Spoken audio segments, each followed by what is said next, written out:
Sebuah kendaraan elf mengalami kecelakaan maut di Jalan Raya Kediri, Kertosono Desa Gampeng Kecamatan Gampeng Rejo Kabupaten Kediri pada Sabtu, tanggal 27 November tahun 2021. Akibat dari kecelakaan ini 4 orang dinyatakan meninggal dunia. Peristiwa ini terjadi sekitar pukul 4.20 waktu Indonesia Barat, atau saat subuh. Kendaraan elf diketahui berasal dari Jombang, dengan plat nomor S9787W yang membawa 11 orang penumpang.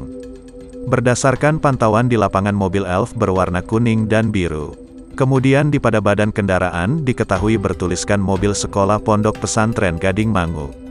Saat kejadian keadaan masih subuh gelap, tahu warga sini ada yang teriak meminta tolong karena kecelakaan, ujar Arif Holili warga setempat di tempat kejadian perkara.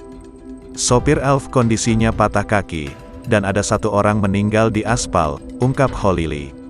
Korban meninggal kemudian dievakuasi ke Rumah Sakit Bayangkara, pungkasnya.